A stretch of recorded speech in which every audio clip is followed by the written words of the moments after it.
Assalamualaikum warahmatullahi wabarakatuh. Salam, Om Swastiastu, Namo Buddhaya, salam kebajikan. Ganja, apa hal yang pertama kali kalian pikirkan saat mendengar kata itu? Narkotika, kasus yang kian meningkat, halusinasi, dan sebagainya.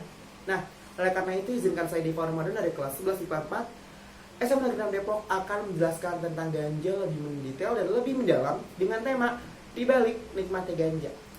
Narkoba atau narkotika dan obat-obatan bahan berbahaya maupun nafza yang merupakan singkatan dari narkotika, psikotropika, dan zat adiktif lainnya adalah bahan-bahan yang dapat menyebabkan kematian. Salah satunya ialah ganja. Cannabis sativa merupakan nama latin dari ganja. Istilah ganja umumnya mengacu kepada pucuk, daun, bunga, dan batang dari tanaman yang dipotong, dikeringkan, dan dicacah dan biasanya dibentuk menjadi rokok. Ganja adalah narkoba yang paling populer di dunia kampus. Harganya murah, pas untuk kantong mahasiswa. Namun, tahukah kamu apa akibatnya ganja terhadap tubuh kita? Ada 3 jenis ganja, yaitu cannabis sativa, cannabis indica, dan cannabis ruderalis.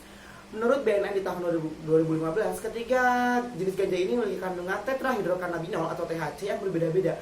Walaupun demikian, ganja juga menghasilkan konsekuensi yang merugikan yang tidak diinginkan, yaitu berupa gangguan fisik dan gangguan mental. Ada beberapa alasan orang memakai ganja. Yang pertama adalah mencari ketenangan. Salah satu pola asuh keluarga seperti keluarga yang tidak harmonis. Dan yang ketiga, pengaruh lingkungan sekitar seperti pergaulan bebas. Dan ada sekitar 4 atau lebih tipe pengguna ganja. Yang pertama ada eksperimental atau hanya coba-coba. Yang kedua rekreasional atau hanya pakai jika diberi orang. Yang ketiga situasional, memakai sesuai suasana hati. Dan yang keempat adalah pecandu, memakai rutin tanpa henti. Tipe yang keempat inilah yang sangat berbahaya, yaitu kecanduan. Dan ada beberapa efek ganja bagi tubuh. Yang pertama yaitu menurunkan fungsi otak, mudah cemas atau paranoid. Yang ketiga halusinasi. Yang keempat membuat orang tidak produktif. Yang kelima membuat tulang dan gigi keropos atau osteoporosis. Dan yang terakhir yang paling berbahaya adalah meninggal dunia.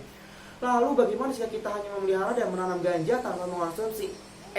Hal ini juga diatur loh dalam undang-undang.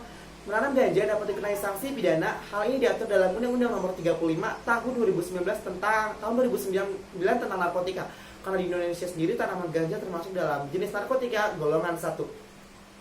Menurut pasal 111 ayat 1, setiap orang yang tanpa hak atau melawan hukum menanam, memelihara, memiliki, menyimpan, menguasai, atau menyediakan narkotika golongan 1 dalam bentuk tanaman dipidana dengan pidana penjara paling singkat 4 tahun dan paling lama 12 tahun dan pidana denda paling sedikit 800 juta dan paling banyak 8 miliar.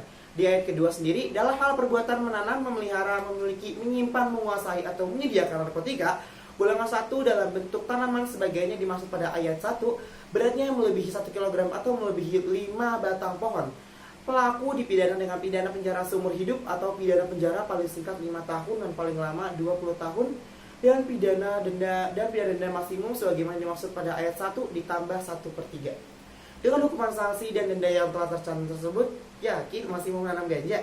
Dengan penjelasan efek ganja bagi tubuh dan hukuman maupun sanksi yang menanam ganja, yakin nih masih mau dekati narkoba?